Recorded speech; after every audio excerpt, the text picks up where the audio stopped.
प्यारे विद्यार्थियों, कहा जाता है कि महाजना एन गथास पंथा। महाजन कहते हैं कि जो महापुरुष महामानव जिन मार्गों पर चले हैं उनके जीवन से बहुत कुछ शिक्षण मिलता है। आपको ले चलते हैं जब हमारी पहली मुलाकात परम पूज्य गुरुदेव से साक्षात्कार के रूप में शांति कुंज में हुई। ये सन 1982 की बात है। शांति कुंज में गुरुदेव से हम लोग मिलने गए तो परम पूज्य गुरुदेव ने जो एक बात कही जो इतनी हृदय स्पर्शी थी कि वहीं से जीवन का परिवर्तन एक युवा मन में होता है, क्योंकि उस समय हमारी युवावस्था ही थी। सन 1982 की बात है। गुरुदेव ने कहा, बोले बेटा, मनुष्य की जो आवश्यकता है मूलभूत वो है रोटी, कपड़ा और मकान। बोले बेटा, हम इस कमरे में रहते हैं, 2 जोड़ी कपड़े पहनते हैं और 2 टाइम रोटी खाते हैं। आप युवा हो, आप जैसे युवाओं की हमें आवश्यकता है और ये 3 आवश्यकता हम आपकी पूर्ति कर देंगे। यहाँ कमरे की व्यवस्था है, कपड़े की व्यवस्था कर देंगे, 2 टाइम रोटी की कर देंगे। बाकी साधन संसाधन सुविधाओं की वैभव की कोई सीमा नहीं है, कोई अंत नहीं है। आज बड़े से बड़ा आदमी भी अपने आप के जीवन में कमी महसूस करता है। उसी समय ये मन में ये विचार अंदर जो गहराई तक उतरा कि ज़िंदगी में क्या करेंगे, और रोटी कपड़े मकान की व्यवस्था गुरुदेव कर रहे हैं और मन में ये संकल्प उठा। और गुरुदेव ने कहा, बोले बेटा, घर में कौन कौन है, क्या क्या है, क्या व्यवस्था होगी, माता पिता कौन देखेंगे। हमको एक ऐसी स्पिरिचुअल आर्मी तैयार करनी है जो आध्यात्मिक सेना के रूप में काम करेगी। धर्मतंत्र से लोक शिक्षण के व्यवस्था में आप जैसे युवाओं की आवश्यकता है हमें। इस मिशन में 2 ही प्रकार की व्यवस्था है, या तो प्रतिभा के अंदर श्रद्धा को जगह दी जाती है या श्रद्धावान लोगों के अंदर प्रतिभा का परिष्कार किया जाता है।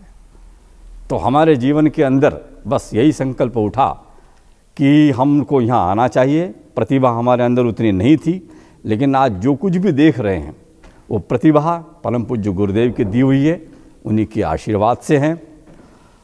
और उनके जीवन से एक चीज़ हमको क्षण क्षण सीखने को मिलती रही कि समय का अनुपालन कैसे करना चाहिए, समय का एक एक क्षण का उपयोग करना चाहिए। समय जो बीत गया है लौट करके नहीं आता है। ये युवावस्था चली जाएगी, फिर उसके बाद में तो प्रौढ़ावस्था आएगी, वृद्धावस्था आएगी। उस समय हम जो करना चाहें वो नहीं कर सकते। समय पर ही खेत में फसल की बुआई होती है। समय निकल गया तो कहते हैं कि जब चिड़िया चुग गई खेत, अब पछताए क्या होता है।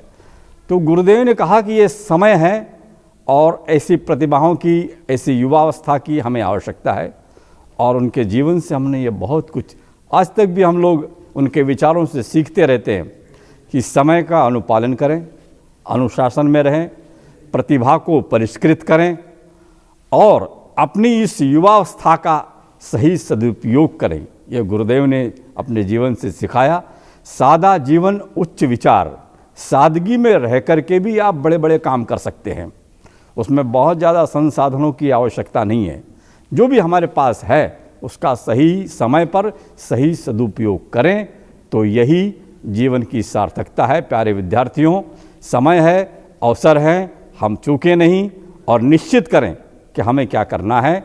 गुरुदेव के विचारों को पढ़ें और आगे बढ़ें। प्यारे विद्यार्थी जो इसे सुन रहे हैं और साथ ही पूरे भारत देश की जितने भी युवा शक्ति है, उन सब के लिए ये संदेश है कि हमको इस युवावस्था में क्या क्या करना चाहिए। तो सबसे पहला कर्तव्य है, पहला धर्म है, शरीर माध्यम खलु धर्म साधनम। शरीर को स्वस्थ रखने के लिए हमें क्या क्या करना चाहिए, ये देव संस्कृति विश्वविद्यालय में विद्यार्थियों को प्रथम पाठ पढ़ाया जाता है। आप योग करें, समय पर उठें, प्राणायाम करें, खान पान का ध्यान रखें, सादगीपूर्ण रहें और सादा भोजन करें, सात्विक आहार करें। शरीर अगर आपका स्वस्थ है तो आप हर काम को कर सकते हैं, चाहे वो भौतिक जगत का हो, चाहे आध्यात्मिक जगत का हो। तो इस तरह से ये विश्वविद्यालय में जो युवाओं को जो शिक्षण दिया जाता है, शिक्षा के साथ विद्या, विद्या के साथ संस्कार, क्योंकि संस्कारवान व्यक्ति ही इस धरती को, इस पर्यावरण को, इस वातावरण को सुंदर और व्यवस्थित बना सकता है। तो विद्यालय में हमको ये शिक्षण ग्रहण करना चाहिए, वहाँ की दिनचर्या को हमको फॉलो करना चाहिए और हमारे जो आचार्य जो हमको पढ़ाते हैं, जो हमारी संस्कृति के बारे में जो बताते हैं कि हमारी संस्कृति महान क्यों है, नाम ही है देव संस्कृति विश्वविद्यालय, डिवाइन यूनिवर्सिटी, माने जहाँ दिव्यता से भरा हुआ वातावरण है। एक तो यहाँ का वातावरण दिव्य है, हिमालय की छाया में हम लोग हैं, गंगा की गोद है और यहाँ का सुरम्य वातावरण है, पर्यावरण यहाँ का शुद्ध है। तो यहाँ हमको एक एक क्षण का उपयोग करके अपनी प्रतिभा को, यहाँ पर अपने टैलेंट को जगाएं, हुनर, अपने अंदर हुनर पैदा करना चाहिए, क्योंकि जिस व्यक्ति के अंदर एक हुनर होगा, टैलेंट होगा, एक क्रिएटिविटी होगी, वो नई नई चीज़ों को पैदा कर सकता है। और इस मिशन को, इस देश को, इस भारतीय संस्कृति को आप जैसे युवाओं की आवश्यकता है, जो अपने लिए, अपने परिवार के लिए और इस समाज के लिए और देश के लिए एक अच्छे नागरिक यहाँ पर तैयार किए जाते हैं। ये विश्वविद्यालय में ये युवाओं को गढ़ने की एक टकसाल है, जहाँ पर एक श्रेष्ठ और दिव्य युवाओं को बनाया जाता है। और चीज़ यहाँ पर बहुत सारी सिखाई जाती है। आप देखते हैं यहाँ पर कि वेस्ट से बेस्ट जो ऐसी चीज़ें हैं यहाँ पर, जैसे कागज़ बनाया जाता है और बहुत सारी चीज़ें ऐसी बनाई जाती है। तो इन विद्यार्थियों के जीवन में भी कुछ ऐसा होना चाहिए कि स्वावलंबी बने, वो स्वस्थ बने, मानसिक दृढ़ता उसके जीवन में आए, वो परिवार का ध्यान रखें, वो सोसाइटी का ध्यान रखें और इस देश को सुंदर बनाएं। इस संस्कृति जो महान है, इस महानता को वर्ण करें। ये विद्यार्थियों को के अंदर में उसको उतारा जाता है। ये हमारे विश्वविद्यालय का ध्येय है, जो परम पूज्य गुरुदेव ने एक जो सपना देखा था, मेरे सपनों का विश्वविद्यालय, एक नई पीढ़ी, नई पौध का निर्माण इस देव संस्कृति विश्वविद्यालय में किया जाता है। तो मेरे प्यारे विद्यार्थियों, युवा साथियों, ये देव संस्कृति विश्वविद्यालय मिशन की उन 100 सूत्री योजनाओं को लागू करने का एक प्लेटफॉर्म है। परम पूज्य गुरुदेव ने 100 सूत्री योजनाएं चलाई है। उसमें व्यक्ति निर्माण, परिवार निर्माण, समाज निर्माण और एक संपूर्ण मानव जाति का निर्माण करने की एक विधा यहाँ पर से जो चलती है, जिसमें इस मिशन का एक लक्ष्य है मनुष्य में देवत्व का उदय, धरती पर स्वर्ग का अवतरण। परम पूज्य गुरुदेव जहाँ पर मिलते थे वहाँ पर लिखा रहता था, मनुष्य अपने भाग्य का निर्माता आप हैं, हम अपने भाग्य का निर्माण खुद कर सकते हैं। उन सारी योजनाओं को यहाँ से देव संस्कृति विश्वविद्यालय से लागू किया जाता है। इसमें साधना है, शिक्षा के साथ विद्या है, स्वावलंबन है, स्वास्थ्य है, आयुर्वेद है, नेचुरोपैथी है और एक्यूप्रेशर है, प्राणिक हीलिंग है। ये सारी योजनाएं शांति कुंज से चलती है। और यहाँ पर स्वावलंबन के सारे प्रकल्प चलते हैं, जिसमें वेस्ट जो हमारे कागज़ हैं उससे नया कागज़ पेपर बनाना और कपड़े की बुनाई, अच्छे अच्छे कपड़ों की जो हमारे खादी ग्रामोद्योग की योजनाएं सारी यहाँ से चलती है। यानी हर आदमी को काम मिले, वो सोचे कि हमको सरकारी नौकरी मिले या हम बड़ी डिग्री प्राप्त करके अब हम बेरोजगार घूम रहे हैं। देव संस्कृति विश्वविद्यालय उसको अपने पैरों पर खड़ा होना सिखाता है कि हमारे पास अगर कुछ काम नहीं है, लेकिन आप कुछ भी काम कर सकते हैं। आप ग्रामोत्थान में आप गौ आधारित जो खेती होती है उसमें गोबर से गोबर गैस, कंपोस्ट खाद और गौ पालन करके गौ आधारित खेती आप कर सकते हैं। कचरे से हम लोग क्या चीज़ अच्छी अच्छी बना सकते हैं जो खेतों में खाद के रूप में काम में आती है। तो ये सारे प्रकल्प जो गुरुदेव ने जो चलाए थे, जो उन्होंने सपना देखा था, ये देव संस्कृति विश्वविद्यालय उन सारी योजनाओं को लागू करता है। व्यक्ति स्वस्थ बने, उसका स्वास्थ्य अच्छा रहे, स्वावलंबी बने, उसके हाथ में काम हो, 2 पैसे वो कमाएं, कभी किसी के आगे हाथ फैलाना नहीं पड़े, वो देने लायक बने, इस देश के लिए दें, समाज के लिए दें। उसके अंदर जो ज्ञान है, प्रतिभा है, उसके अंदर जो भी है, साधन है, वैभव है, वो केवल अपने लिए नहीं, वो समाज के लिए भी काम में आए। और ये सारी ट्रेनिंग बहुत ही प्रेम से सिखाई जाती है, जहाँ पर बहुत ज़्यादा शुल्क नहीं लिया जाता है। तो ये ऐसा विश्वविद्यालय है जो गुरुदेव की 100 सूत्री योजनाओं को वहाँ से चलाता है।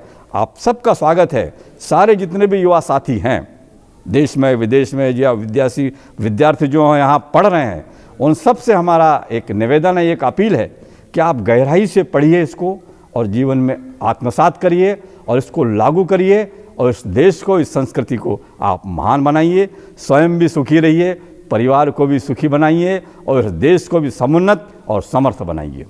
अब आप Shanti Kunj video YouTube channel देखें कभी भी कहीं भी।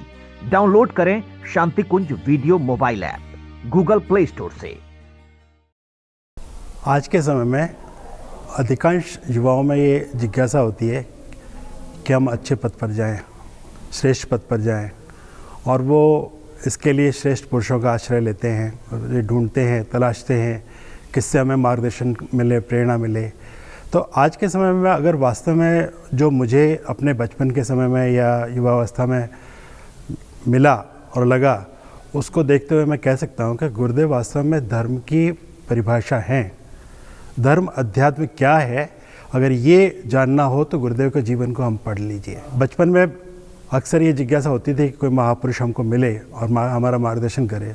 विवेकानंद जी को पढ़ते थे, अन्य महापुरुषों को पढ़ते थे, तो ऐसा लगता था कि हमारे काल के अंदर ऐसा कौन सा व्यक्ति है जिससे हम इस तरह का मार्गदर्शन और आशीर्वाद और प्रेरणा पा सकते हैं। अध्यात्म जगत की तरफ देखते थे तो इस युग का जो आडंबर है सारा का सारा, धर्म तंत्र में ले लीजिए, राजतंत्र में ले लीजिए, चारों तरफ जो आडंबर छाया हुआ है उसको देखकर एक तरह दूरी सी रहती थी। और वैसे भी देखें, धर्म के मार्ग पे देखें तो ऐसा लगता था कि किसी संत के यहाँ गए तो हर व्यक्ति संत नहीं हो सकता, ये हम तो नहीं बन सकते। सामान्य जीवन जीते हुए ये हम नहीं बन सकते। किसी और नेता की तरफ गए तो इसका बनना भी हमारे लिए मुश्किल है, सादे सीधे सच्चे राह पर चलते हुए। एक सच्चा व्यक्ति अपने जीवन में कैसे धर्म को उतारे, ये जानने की जिज्ञासा हमेशा रहती थी। संयोग से परम पूज्य गुरुदेव के पास आने का अवसर मिला और उनको देखने के बाद ऐसा लगा कि वास्तव में धर्म अगर कोई चीज़ है तो परम पूज्य गुरुदेव का जीवन है। लोग कहते हैं कि गीता की व्याख्याएं होती हैं, गीता पढ़ने का बहुत बार प्रयास किया, समझ में नहीं आती, संस्कृत भाषा में है, तरह तरह के उसके अंदर बातें हैं। लेकिन इतने साल के 25-30 साल के अनुभव के बाद अगर कोई कहे कि गीता पढ़ी है, मैंने कहा हाँ पढ़ी है। कैसे पढ़ी है? तो गुरुदेव का जीवन अपने आप में गीता है। गीता के सूत्र क्या हैं गुरुदेव ने जी कर दिखाया। आज के समाज के अंदर देखिए, जहाँ चारों तरफ धर्म के नाम पर उत्पात मचा हुआ है, समाज बट रहा है, विभक्त हो रहा है। गुरुदेव धर्म की वो परिभाषाएं हैं जिसको अपनाकर संसार की सारी समस्याओं का समाधान हो सकता है। गुरुदेव के जीवन में संसार की सारी समस्याओं का समाधान है। क्या सोचें, कैसे देखें, कैसे विचार करें।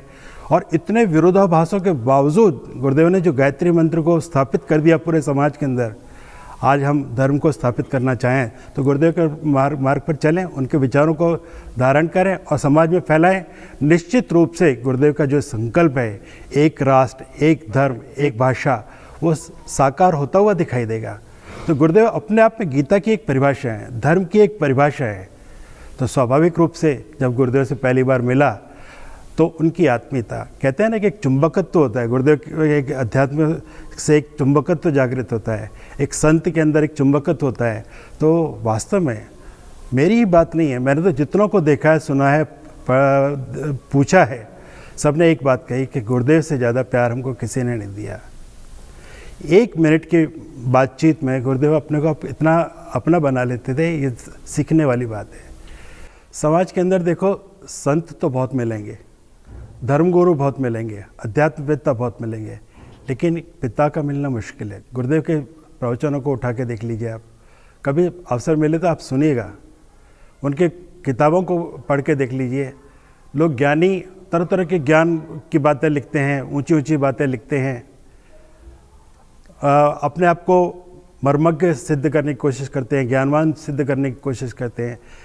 गुरुदेव का साहित्य बिल्कुल सीधा, सरल भाषा, एकदम सामान्य से सामान्य व्यक्ति समझ सके ऐसी भाषा। और उसमें उनके प्रवचनों में आप देखें तो एक सीधा पिता का प्यार झलकता है, बेटा तू ऐसा बन जा। मैं तुमसे बार बार उनके संबोधन में देखिए बार बार एक ही चीज़ कहते हैं, बेटा ये बन जा, ऐसा ऐसे हो जाओ, ऐसे ये बात को मान लो। एक पिता जिस तरह से अपने बच्चे को समझाता है उस तरह सारे संसार को सुधारने और समझाने का काम किया है तो गुरुदेव ने किया है। गुरुदेव विलक्षण है, सारे संसार के संतों से अलग है। गायत्री मंत्र को समाज में स्थापित करना आसान नहीं था, लेकिन उन्होंने संसार के हर व्यक्ति को अपनी बात मनवा ली। उनके विरोधी से विरोधी भी उनके अपने होते चले गए। तो ये गुरुदेव की बहुत बड़ी बात थी, एक महापुरुष वाली बात थी। इसको हमें अपने जीवन में धारण करना चाहिए, सीखना चाहिए। मैं तो ये कहूँगा कि देव संस्कृति विश्वविद्यालय में आए हैं तब करिए मत, बनिए। जब आप बन जाएंगे तो अपने आप अच्छा करने लगेंगे। यहाँ आपको बनने का अवसर है। जैसे अक्सर गायत्री परिवार में कहा जाता है कि आप आए नहीं बुलाए गए हैं। तो एक महान संत, एक महान गुरु का ने आपको आह्वान किया है यहाँ आने के लिए और बनने के लिए। अगर आप अवसर को पहचान सकें और कुछ बन गए तो आप अपना जीवन भी सफल करेंगे, उनकी आकांक्षाओं पर भी खरे उतरेंगे और समाज का भी बहुत बड़ा कल्याण करेंगे। एक आम प्रश्न युवाओं के मन में उठता है, सब हमारे जीवन की रोजी रोटी कैसे चलेगी, आगे का क्या होगा। तो मैं आपको बता दूं कि गुरुदेव ने सबके योग क्षेम का उत्तरदायित्व अपने ऊपर लिया है और उन्होंने बार बार आश्वासन दिया है कि हम आपको कमी नहीं पड़ने देंगे। कहते हैं कि भगवान श्री कृष्ण ने गोवर्धन उठाया था, उस गोवर्धन को हम अपने जीवन में साक्षात अनुभव करते हैं। पल पल पल, हर क्षण में, हर मुसीबत में, हर संकट के समय जब भी हमको मार्गदर्शन की आवश्यकता महसूस पड़ी, उस गुरुसत्ता का प्यार, आशीर्वाद, मार्गदर्शन हमें जीवन में मिलता है। ऐसे में एक कथानक याद आता है महात्मा ईसा मसीह का। कहते हैं कि एक जलप्रपात के किनारे कुछ लोग खड़े थे, पार जाना चाहते थे। पास में ईसा मसीह आए, उन्होंने कहा कि ये देखिए रस्सी बंधी हुई है, मेरे कंधे पे बैठ जाओ, मैं एक एक करके सबको पार लगा दूंगा।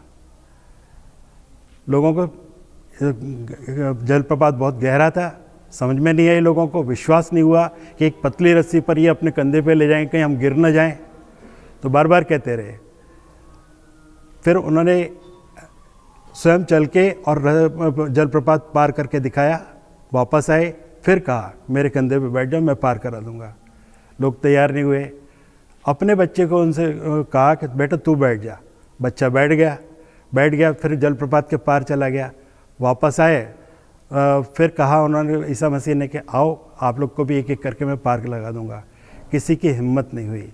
मित्रों, मैं ये बात कहना चाहूँगा कि ये परम पूज्य गुरुदेव जलप्रपात पार कराने वाले एक महान संत हैं।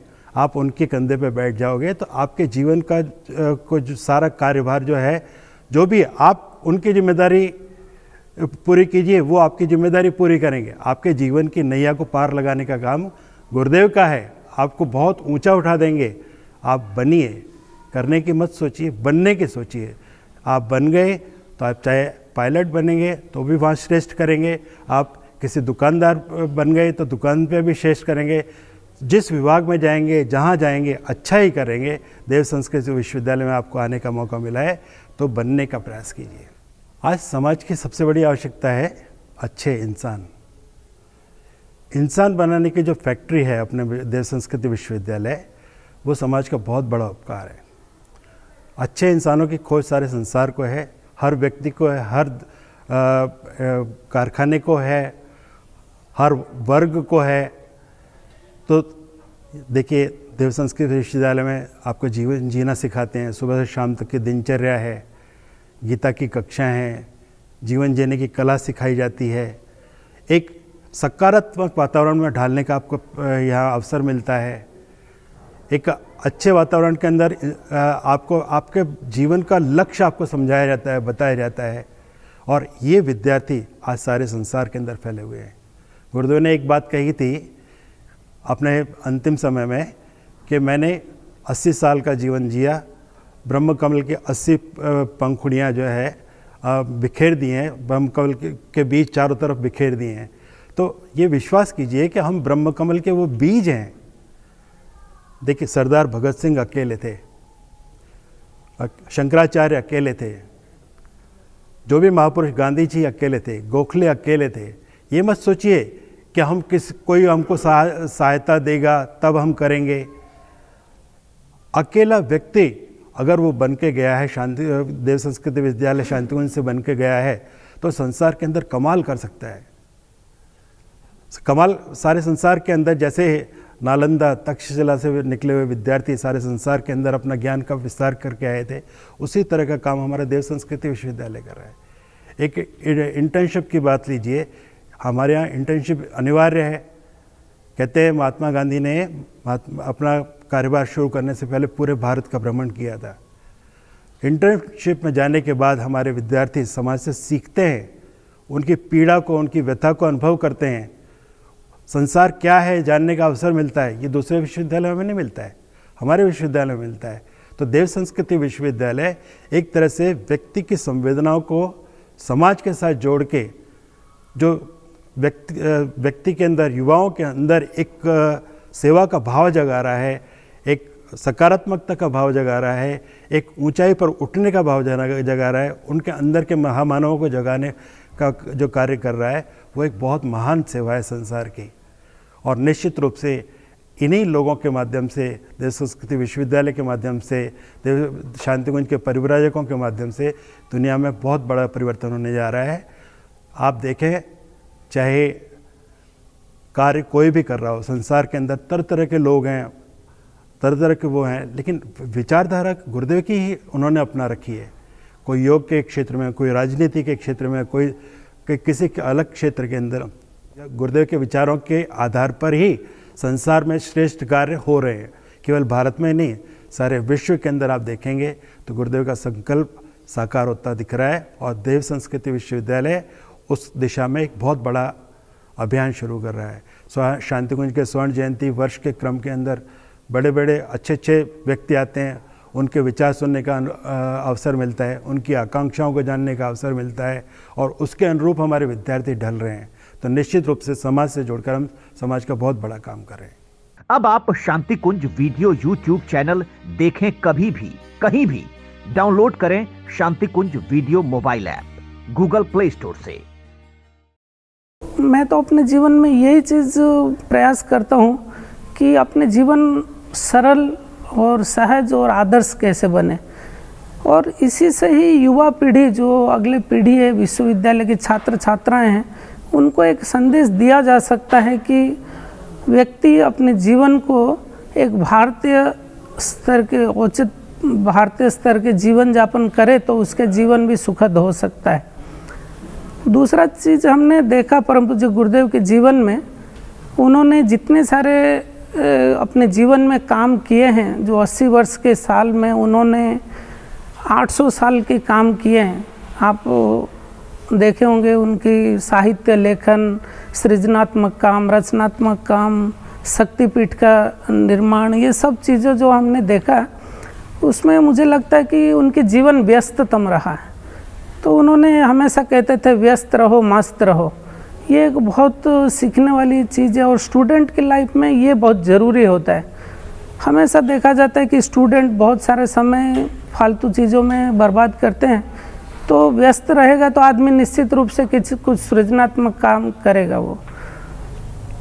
और तीसरी चीज़ हमने देखा उनकी जीवन में, वो हमेशा प्यार आत्मीयता के माध्यम से इस मिशन को गढ़ा है, व्यक्तियों को गढ़ा है, कार्यकर्ताओं को उन्होंने तैयार किया है। इस मिशन को पूरा दुनिया में फैलाने का काम किया प्यार आत्मीयता के माध्यम से। विश्वविद्यालय के स्टूडेंट हो चाहे गायत्री परिवार के कार्यकर्ता हो, सबके लिए ये एक बहुत बड़ी प्रेरणाप्रद प्रसंग है कि, और निश्चित रूप से ये सीखने वाली बात है कि हर व्यक्ति अपने जीवन में प्यार आत्मीयता को बढ़ाए। उसी से ही आपका सब काम संभव हो सकता है कि आप आगे बढ़ सकते हैं। ऐसे अनेक आयाम हैं गुरुदेव के जो बच्चों के लिए प्रेरणाप्रद है। उससे हमने जो सीखा, एक चीज़ और है कि सतत एक उज्जवल भविष्य के प्रति आशान्वित रहना। परम पूज्य गुरुदेव हमेशा एक नारा देते थे 21वीं सदी उज्जवल भविष्य, उसके लिए वो बहुत आशान्वित थे।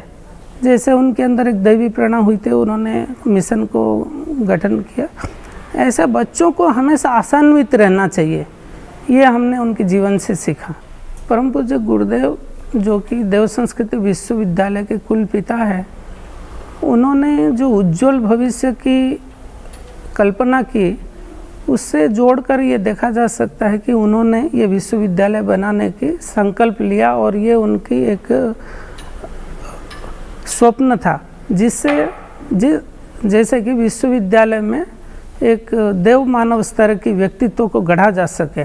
बहुत सारे विश्वविद्यालय है जहाँ पे हम देखते हैं बच्चे पढ़ने के बाद बाहर जाते जॉब करते हैं और अपने भूल जाते हैं, पर हमारे विश्वविद्यालय एक परिवार है और ये परिवार के माध्यम से बहुत सारे हमारे जो मिशन के काम हैं वो किया जा रहा है, विश्वविद्यालय के छात्रों के द्वारा भी किया जा रहा है। विश्वविद्यालय में बहुत सारा प्रकल्प ऐसे चल रहे हैं जो हमारे मिशन की लक्ष्य को पूर्ति कर रहा है। जैसे कि परम पूज्य गुरुदेव का युग निर्माण योजना एक सत्संकल्प है, सतसूत्री कार्यक्रम है, सप्ताह आंदोलन है और भी विभिन्न रचनात्मक सृजनात्मक क्रांतिकारी सब काम हैं, तो विश्वविद्यालय के माध्यम से वो निश्चित रूप से हो रहा है। अभी मैंने कहीं पढ़ रहा था, भारत की जो नेक्स्ट जनरेशन के बारे में कहा जा रहा है कि रोजगार परक जितने भी योजना है स्वावलंबन बेस्ड होगा। स्वावलंबन, ग्राम प्रबंधन, ये सब हमारा विश्वविद्यालय के एक बहुत अच्छा प्रकल्प है जो मिशन की लक्ष्य को पूर्ति कर रहा है। और इससे भारत के भविष्य को जोड़ के देखा जा सकता है कि अगर भारत की भविष्य उज्जवल करना है तो ये प्रकल्प को बढ़ावा देना ही पड़ेगा, जो कि विश्वविद्यालय इसमें बढ़ चढ़ कर काम कर रहा है। दूसरा एक चीज़ मैं कहूँगा कि हमारी जो प्राचीन गुरुकुल परंपरा या वैदिक संस्कृति रहा है, उससे आयुर्वेदिक परंपरा है, आप यज्ञ विज्ञान या यज्ञ चिकित्सा कहिए और विभिन्न वैकल्पिक चिकित्सा के माध्यम से जो हमारे ऋषि मुनियों ने और गुरुकुल में पढ़ाया जाता था या शिक्षा मिलती थी, उसको हमारे विश्वविद्यालय देव संस्कृति विश्वविद्यालय में उस तरह का काम हो रहा है, जो कि आगे भविष्य में इसको और दुनिया में विस्तारित किया जा सकता है। अभी हम सिर्फ यज्ञ तक सीमित थे और जो मिशन के लक्ष्य घर घर यज्ञ पहुंचाने का काम अभी कर ही रहे, लेकिन उससे यज्ञ चिकित्सा के माध्यम से भी हम विभिन्न प्रकार की उपचार का काम भी कर रहे हैं। ये निश्चित रूप से विश्वविद्यालय का एक बहुत बड़ा योगदान है मिशन के लक्ष्य को पूर्ति करने के लिए। प्रस्तुत है शांति कुंज वीडियो ऐप, उपलब्ध है गूगल प्ले स्टोर पर। अभी डाउनलोड करें। हमारे YouTube चैनल शांति कुंज वीडियो गायत्री परिवार को सब्सक्राइब करें एवं बेल आइकन जरूर दबाएं ताकि गायत्री परिवार की विभिन्न गतिविधियों की जानकारी आपको मिलती रहे।